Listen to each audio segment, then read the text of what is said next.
Hey guys, welcome to the week at the movies. My name is Sajin Shrijith and today I'm reviewing the new Basil Joseph-starrer Ponman.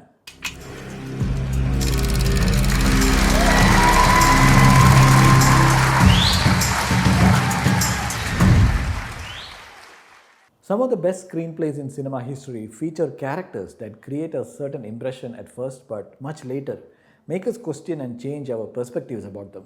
But it's also important to have these characters evolve or make certain choices that look convincing to us. So, it's a cause for celebration when you get a film that has put in the work to ensure that it makes the audience work too, to figure out who they should be rooting for, who they mostly identify with, or make them look at unrelatable characters in a new light.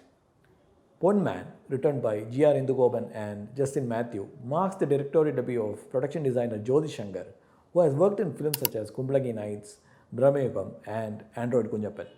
His work in Ponman is a testament to the fact that all that knowledge and expertise he gained working with some of contemporary Malayalam cinema's most sensible and game-changing filmmakers has eventually worked in his favor. Ponman is one of those rare films where not even 1 second is dull or boredom-inducing. Every character has a purpose. Every character has a clear reason for doing what they do. Every character has their share of vulnerabilities.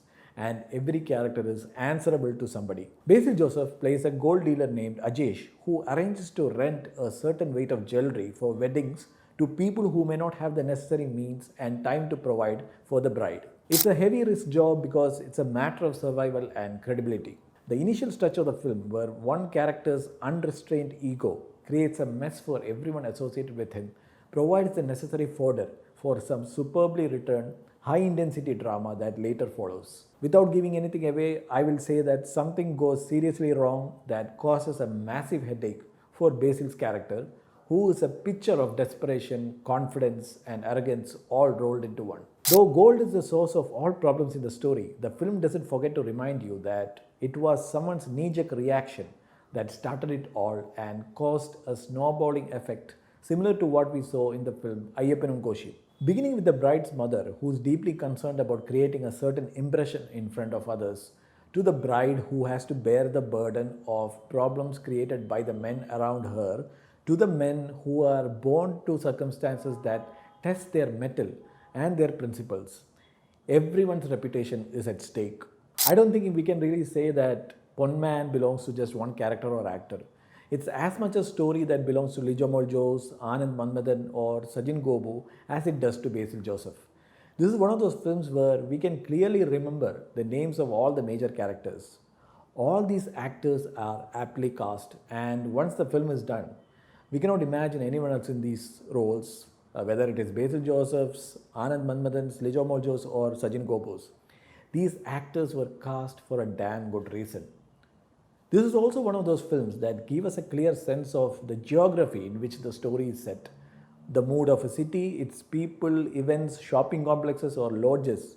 Whenever the story switches from a city segment to a hamlet or vice versa, we find it easy to keep track of the progression of the events. It also accommodates enough time to get us acquainted with every character so that we get a better understanding of their backgrounds, personality traits, and motives. Interestingly, it doesn't follow the same background revealing approach for every character. In the beginning, some are kept at a distance, and much later, when things take an unexpected turn, the film takes a brief moment to show us the background of a particular character to inform us that this is the person for whom the film's heart really beats. Even some of the supporting characters make quite an impression, like Deepak Parabol, for instance, whose presence takes care of the occasional comic relief, like when he plays Jesus in a play when something serious is happening on the other side. And it looks as though even God is powerless and it's up to the humans to take care of themselves. Cinematographer Sanu John Verghese' camera captures the pulse of the film's locations in a way that we rarely get to see in movies. Even when things get quite intense, he captures the action in a coherent manner, with the expert editing of Nitin Raj Arol serving to enhance it. Justin Verghese's music sounds refreshingly new and is fused in the most suitable places without interfering with the narrative rhythm. So that's my review of Ponman. Thanks for watching.